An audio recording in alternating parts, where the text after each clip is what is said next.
All right, so we're going to get started on our last session for tonight. I actually wasn't scheduled to. Are we good for recording? Okay, cool. I wasn't scheduled to host this panel, but when I seen the flyer come out and I seen these two guys on here, I text Kevin immediately. Was like, "You doing all these panels? Cause I want to do one." And this particular conversation really speaks to a lot of my background, and man, I guess I'm not that important. Okay.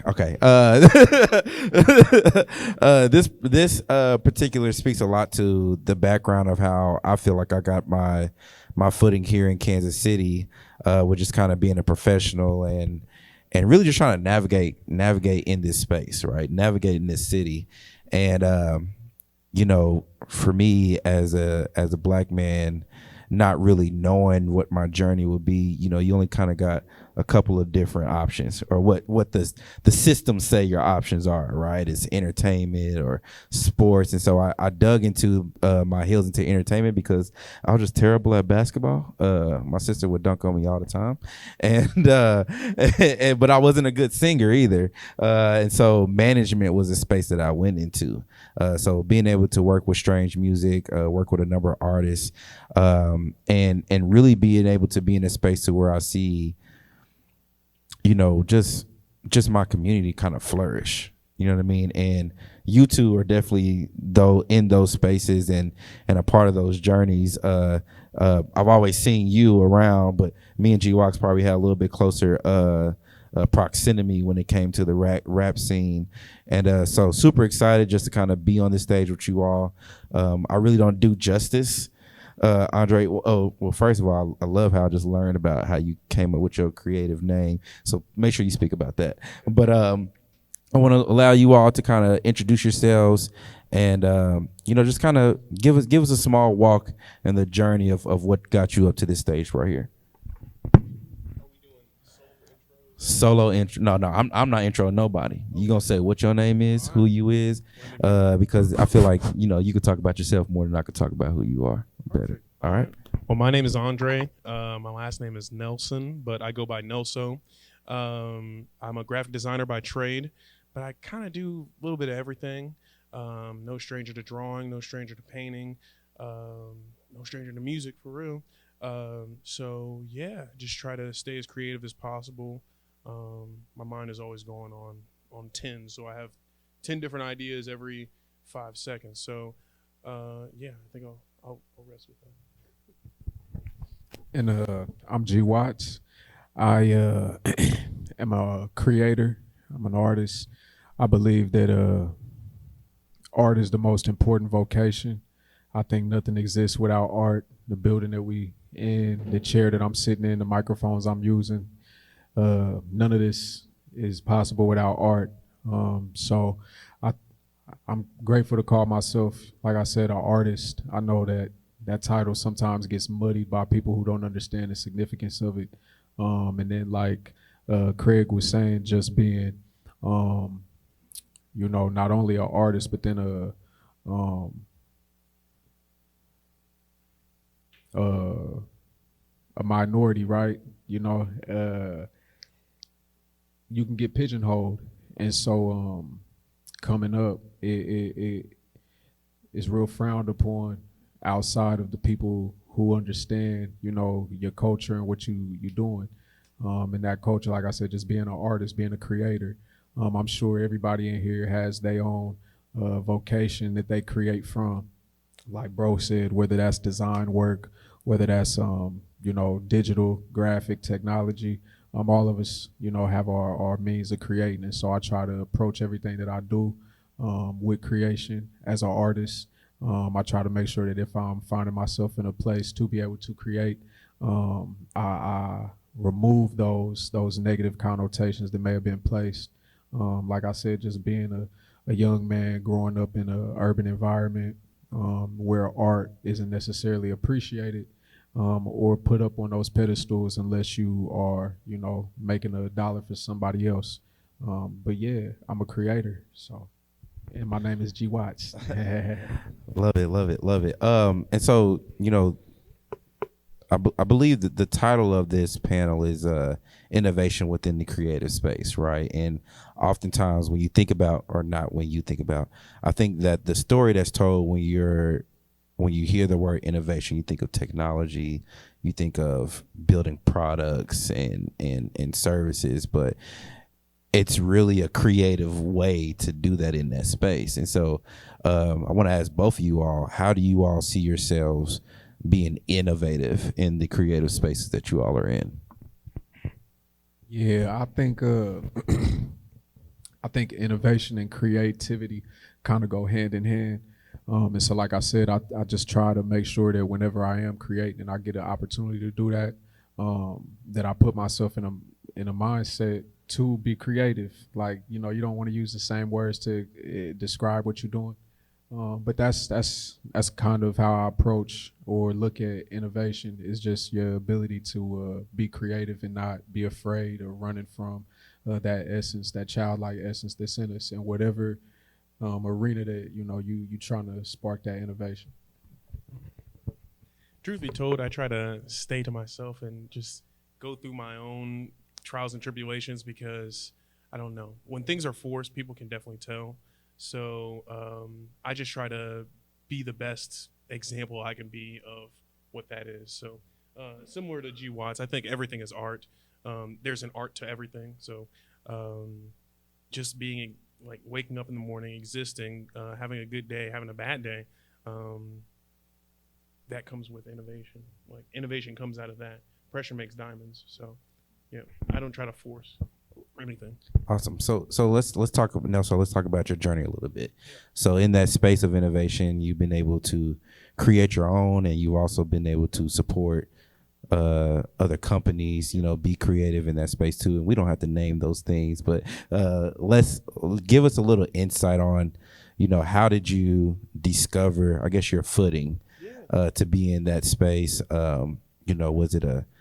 Was it from the time that you was spanked on the ass as a baby, or did it come out of high school? Like what is it that really sparked it, and then what do you feel like those steps to success look like for you?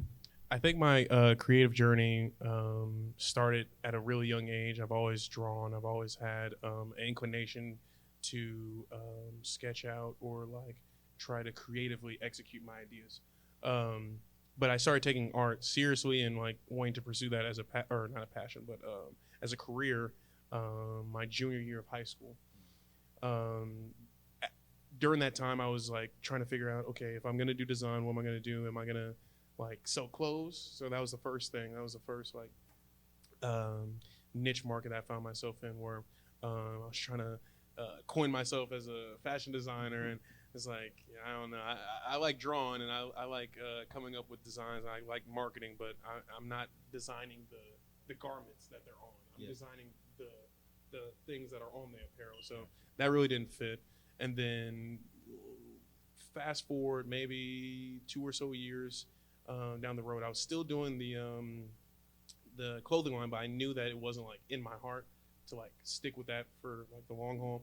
So around the same time I met G is when I came up with my company Saber, which is a magazine that focuses on all types of art. And I really just wanted to create an outlet where you would see musicians on the same creative playing field as painters, as dancers, as comedians. Because like I said, there's an art to everything. So yeah, that started in 2017.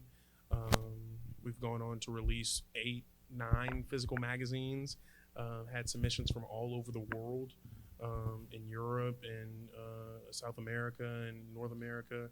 We've had like submissions from all the major, like not districts, but regions of the country. And yeah, I've been doing that ever since. And I'm blessed to have like a corporate job within my career, so I don't really have to do the freelance and support of what I used to have to do. So. Awesome. So in this digital age, with the magazine coming out, is it a digital magazine or is it a physical magazine? It's both. It occupies both spaces. I'm hoping to roll out an app here soon, so that like we can go with our audience and track them in Your big brother out Be here. connected, stay connected. That's what they say, right? Stay connected at all times. So yeah, it's hybrid. Awesome. G, when I was introduced to you, you was a wordsmith, but the thing about your music is that I feel like the biggest thing for me what stood out was the art of the video that came out with it. Like those visuals really spoke to the words that you said. And then you go on to me, and I'm sorry, I'm about to answer your own question because it's been a while since me and G talked. You know what I mean? And then, you grow into, I think, did you do a collab with Made Mob, if I'm not mistaken? Or no, it was a collab that you did with an apparel that even to me increased that innovation and what in that space to made you more of not pigeonholed into just being a rapper, but you're now this artist, right? And so tell us about that journey. If I didn't cover it already, my bad. I'm kind of fanning out right now, but yeah, tell us about that journey and how that creative space really opened up for you. Yeah. You mean like the music journey? How whatever journey it is, like, cause it to me, I feel like the music is what people know, right? But what they don't know is the mind behind the music and what those aspirations look like for you. Yeah. Without being long-winded, I always had motivation to express myself. I felt like a lot of different times in my life, I would find myself wanting to speak up, wanting to say something, and would be ignored, would be suppressed. And this was happening with people that claimed they wanted to hear me, claimed they supported me, et cetera, et cetera. And so, like the very first thing that I had to build up to embark on what I wanted, which was, like I said, to be an artist. Well, I didn't say that. I wanted to be an artist though, was to accept whatever people said as simply that. It's what people say. But the weight that's held behind words is predicated on me, and how much I feed into it. And so I want to say, like bro said, my junior year of high school, I said, I'm only 6 foot. I'm 135 pounds at the time. The NBA is out. LeBron James was established at this time, so that was done. But I told everybody, I was like, I'm a rap though. And I was pretty decent at basketball because, again, I approached basketball like art. I loved the ballet of being on balance, getting somebody off balance and switching it up last second, getting other people involved, that camaraderie, the art of teamwork. But when I knew in my head that I couldn't pursue that, as a career, I had to start thinking of different means of expression. And that's when, I knew that I was going to take music serious. I'd always wrote rhymes, poems, things like that. I want to say my first time that I can remember doing it seriously was like 6th grade, middle school again. And I got a Langston Hughes book from the library. That was like my first introduction to like real wordsmithing and messaging, opposed to just, the messaging that I was getting in the music. But I was able to, from there, these words that are running around in my brain, these thoughts, these ideas, I can express them, and the way that I chose to go about that, like I said, was music. Not to be long-winded, forgive me, y'all. But we here. I'm getting comfy. You go ahead. You good. I want to say, it's a safe space. Yeah, I want to say, so when I knew the NBA was out, I was still hooping though, and I was pretty decent. It's clearly not good enough, but I was better than a lot of people. And I was like, but this still ain't good enough. I went to a high school that was like 100 and some years old, and it was a 6A. Y'all know what that means? That's a big school, right? I broke all their basketball records, points, assists, steals. In one season, though, it was a 6A school. Just know that. Because there were a lot of people, So the talent was there, you know what I'm saying? But it wasn't in the cards, and I kind of knew uh, not impossible to do, but just wasn't likely. And so, not to be all long-winded with the story, but I loved something. I really loved something, and I saw that it wasn't giving me nothing back. I had to eat that, and that's why I reverse engineered into this pursuit with music. Was knowing that if you love something, you got to give it even more than what you just gave this basketball.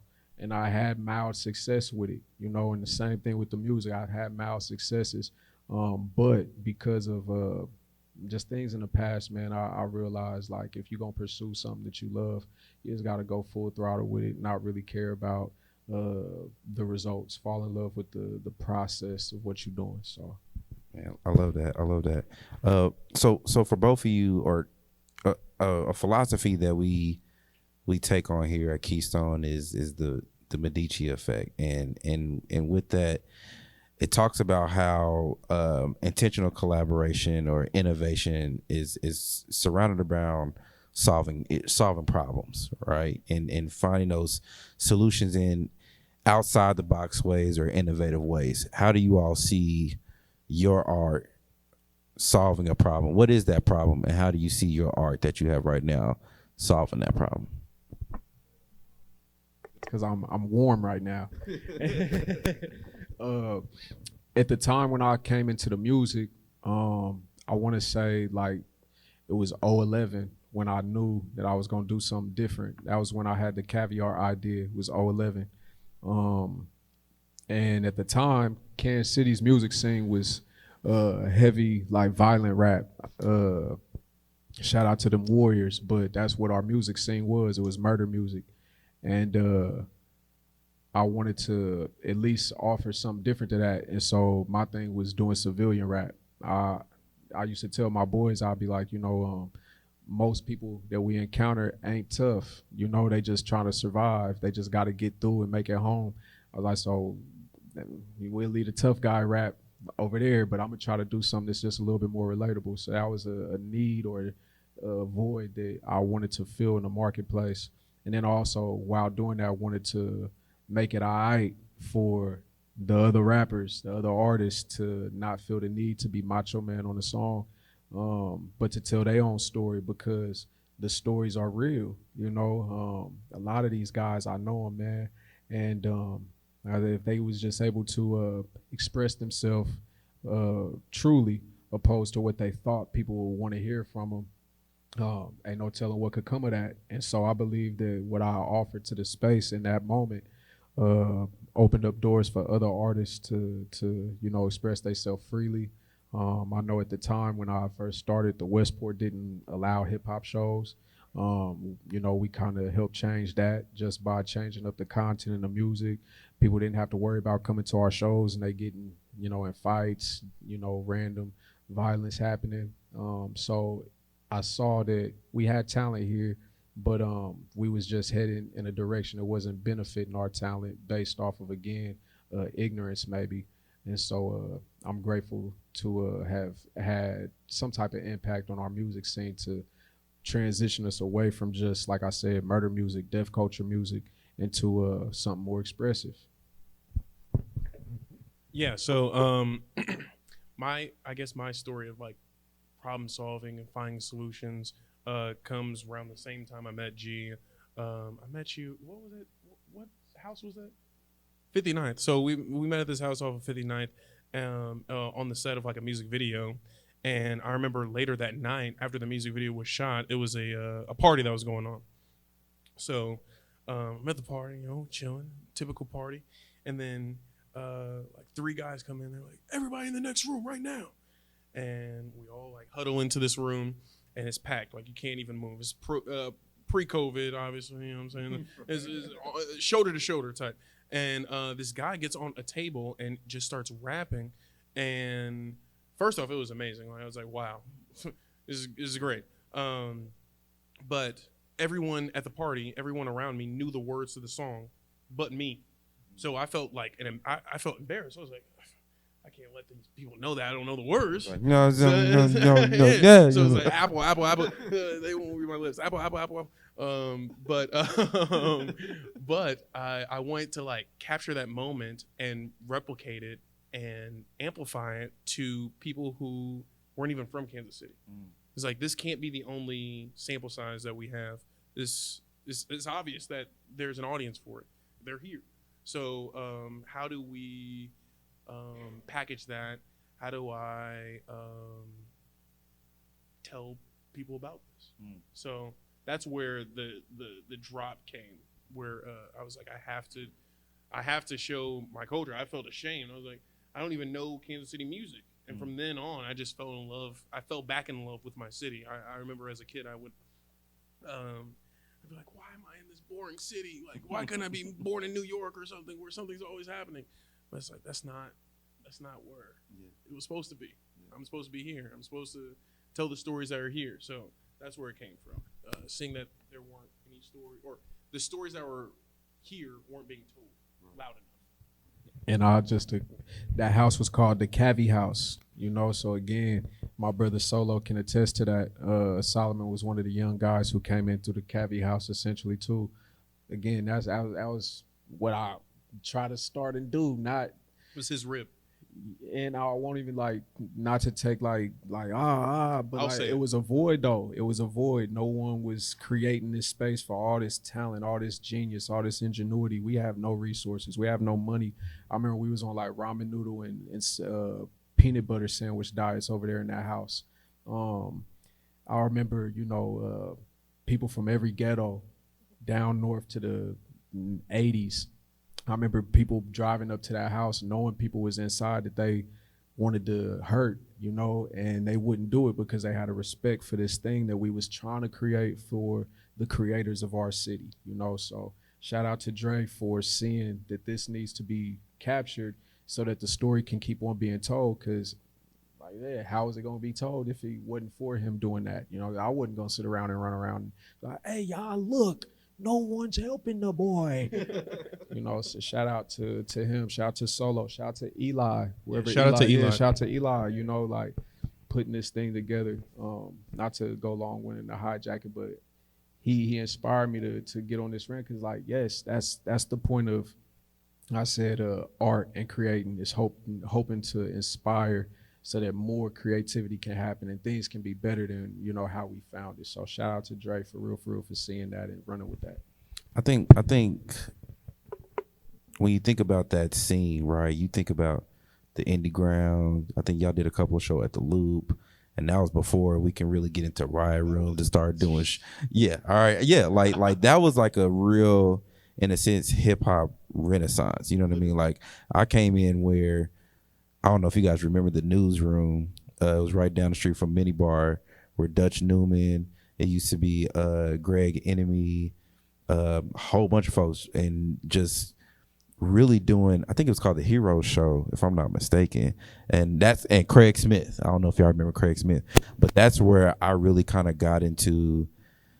I don't like calling it the underground hip hop scene because it was just the hip hop scene. There was no real underground. It was like, there was no mainstream. Like, it was us or y'all and Tech Nine. You know what I mean? And that's basically how it went. And so oftentimes I feel like that those spaces and the vibes that were being created in those spaces were misunderstood just because of the look, right, or what the perception was, right? So what do you all, outside of that, what do you feel like was a big accomplishment for you that could typically look like a misconception from the outside looking in? I think I saw a post today where it's like social media has people so messed up that you think that if you take a step away from it, people will think you've fallen off, or you think that you're lacking or whatever. But I relish in taking breaks. Like, I like to have plans before taking breaks. Some breaks aren't planned, but I think the fact that I've taken X amount of hiatus away from Saber, and people still come back to me and tell me that, like, hey, these voices are needed. Your perspective is needed. I take like pride into that because like I could have stopped back in 2017, man. I could have like there are so many bumps in the road where things could have gone left. Like the school found out that we were like stealing from them basically and like printing on their printers. Like okay, so basically I was paying the print staff at my school to print because they got free prints. So I was paying the solo people out of pocket, and I got an email over the summer break, and they're like, "Excuse me, if you keep doing this, you're gonna get kicked out of school, like, and you're gonna owe us the money that you were stealing for all these prints that you were stealing." So like it could have ended there, and that was back in 2017. That was back when it started. So the fact that we're 5 years deep, man, and people like Google it and it comes up, and like it's on all these different places. It's a blessing, bro. It's a blessing. What about you, G?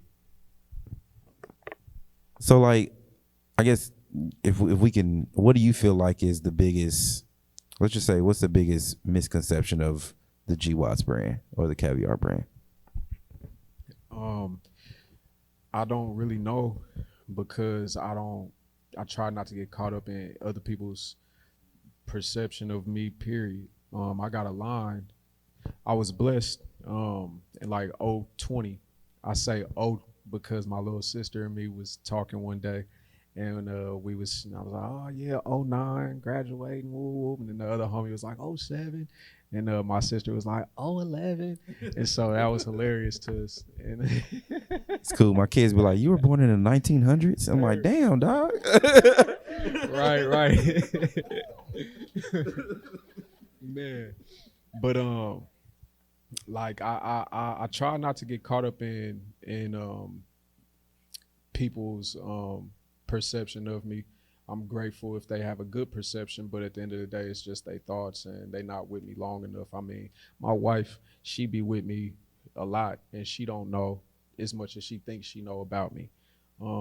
So how can I get mad at somebody who don't? You know, the only thing is to go out here and prove myself in the things that I'm trying to do. You know, I know what I have, and so I said, whether people look at me like strictly a music person, a rapper, somebody look at me as a quote unquote, you know, advocate, a community activist, or people look at me as a businessman, an entrepreneur, in whatever capacity it is, you know, as long as whenever you leave my presence, you leaving more inspired, motivated, you know, better than what it was whenever we first interacted.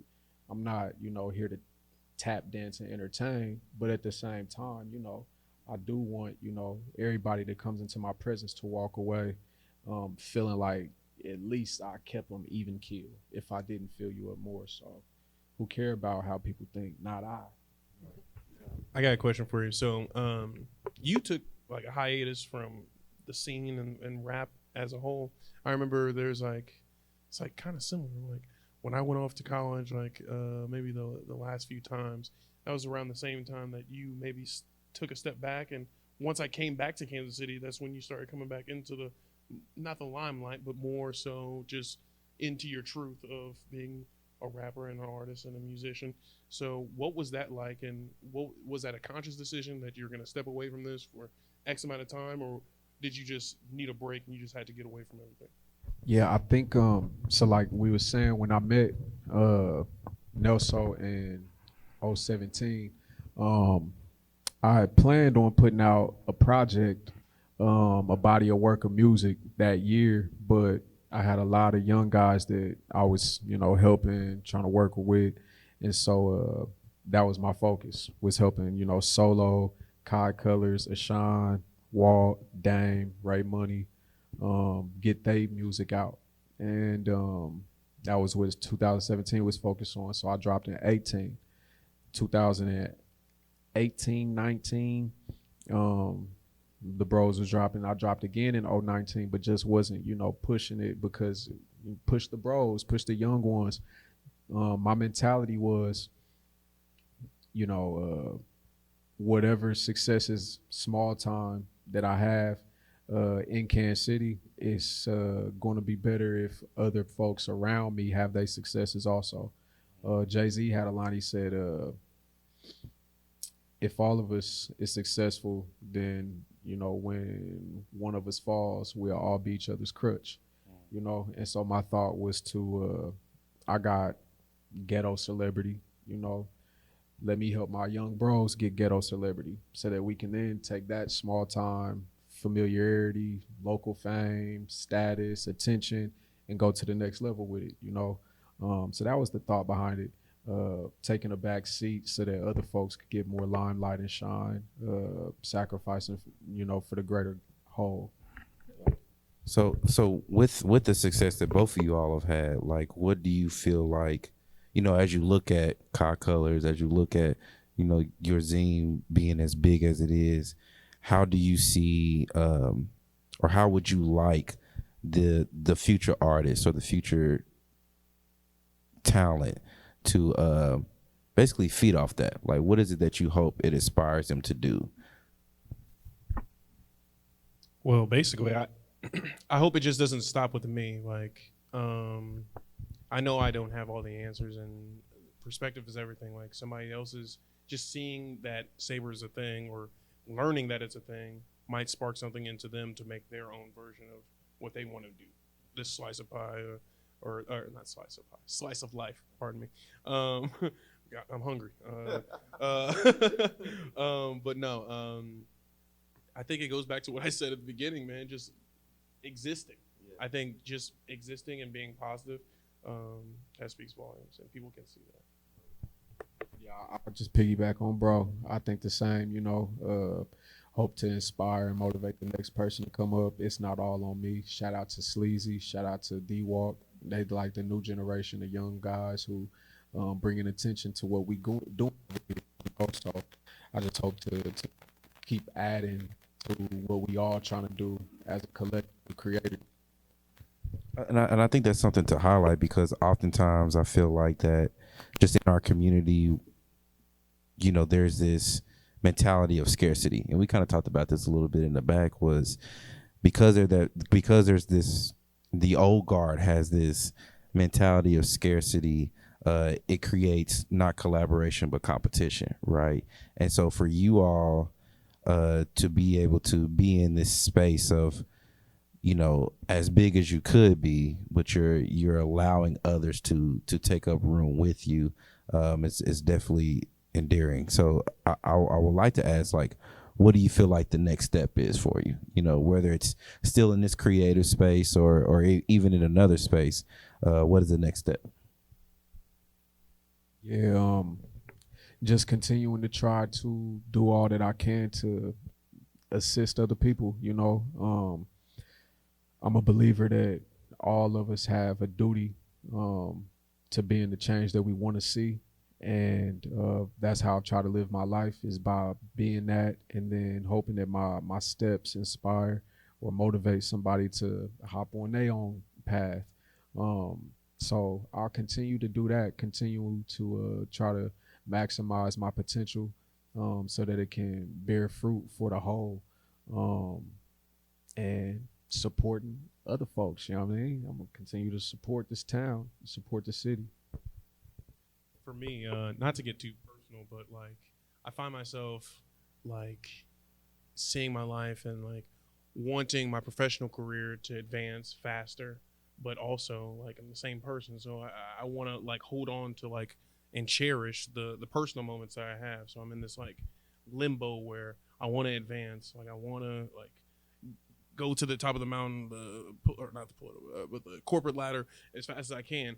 But I still want to like nourish those relationships and don't want to like bypass them. So for me, it's just trying to enjoy my current.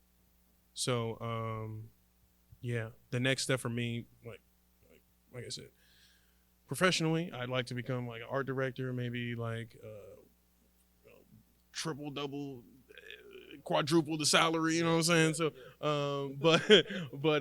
but also like being a pillar within the community that I come from. I want to teach. I want to give back to people who look like me, because like even myself, like I got into the job that I'm at now, and I didn't know that all the different types of jobs that come with being in the creative space. Like, you can just get paid to write, paid to the captions that you come up with for Instagram. Somebody will pay you for that. So I didn't even know that. And it's a whole career, and you don't even have to be a good artist to be an art director. I didn't know that. I work with people who can't draw circles, so it's like it's crazy. So yeah, just trying to remove not false veils, but veils that people didn't even know that there were. So just trying to show people that there are ways to get money. There are ways to be positive. There are ways to grow without being, That's the word. We're gonna clip that for IG. Okay. All right. Cool.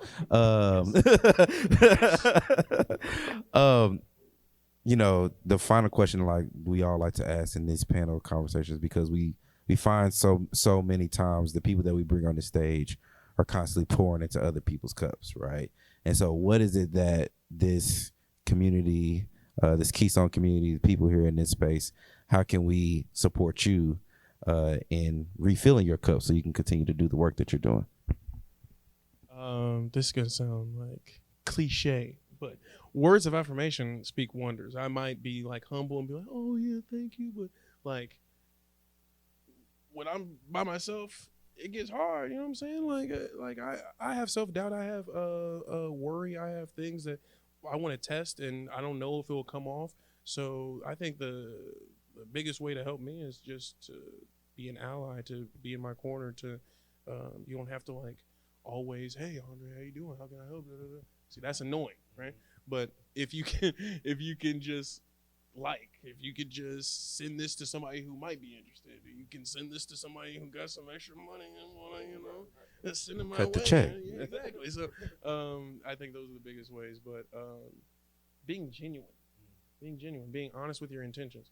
If you want to talk to me about like how my dog's doing, but then turn around one like a feature and it was always about the feature in the magazine, it's like, bro, just tell me that you want the feature in the magazine. You don't care about my dog. Like, it's like, bro, that just be genuine with your intentions, and we'll all get along. What about you, G? How can we help? I think one, I'm grateful for the platform that was given to us today. I think that was help, and continuing to provide, resources to the community. I mean, we on 18th Street. It's a historic street just for the urban core, and I think that it's on us of this community to help this community. You know what I mean? I'm very, very militant, and when I say militant, I don't mean like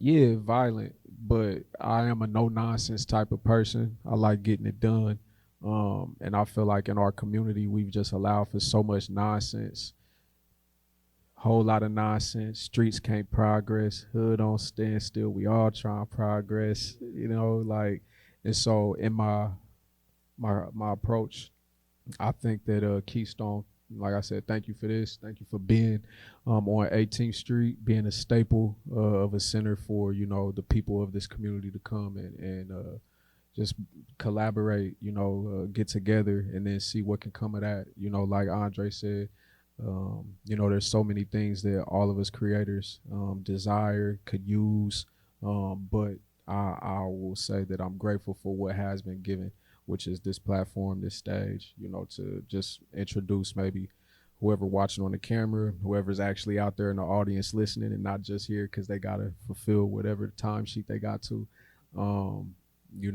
I appreciate that. And I think the more that those things are offered, it's at least more than what most people are doing. So I'm grateful for that. Man, well, we definitely appreciate you all coming and joining us, especially on the fly. Like we do here. It's kind of been our style over these last couple of weeks here at Keystone. But it's been a pleasure for me, definitely, to get to know both of you all more. Definitely want to stay connected. We had some really great chats. For everybody out there, like Kevin said in the previous session, GEW is coming up next week. We have a jam-packed schedule, some really, really great conversations. Two that I'll be hosting is on Tuesday. We'll be talking about being Black in the startup community. And so we'll hear from some founders and what their perspective has been here in Kansas City and what gaps could be filled or what successes they had as well. And then we'll be talking about how to attract and retain early talent in the startup community. I'm really big on that just because I feel like if we're talking about really closing the racial wealth gap, we have to talk about creating generational wealth. And when you have large exits like we've had in the past in Kansas City, and we can provide access for the Black community to get a part of those large exits, that generational wealth will kind of come a whole lot faster than what we're expecting it to. So that's my shameless plug. I seen a statistic that said last year, 2021, less than 0.07% of the VC dollars in America went to Black startups, while the Black startups had over 320% ROI. I mean, that's just what we deal with on a daily basis. Like I said, crazy number, right? Beanie, crazy, bro. I said the same thing bro said when I read that. I'm like, what? I think it was on Bloomberg. And I was like, I can't believe Bloomberg is running this. Shout out to Bloom. But yeah, so shout out to y'all for putting that together. It's gonna be a spicy conversation.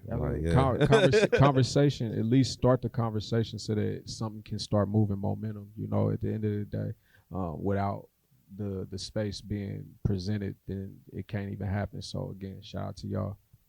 Appreciate it. And I would say too, like there is a lot of things happening in Kansas City that I would say I'm just gonna be a little bit boisterous about that this specific space is connected to, that's going to change the trajectory for a lot of that diversity, or let me just say awareness into our community for what that looks like. And so just excited for the things that are on the horizon.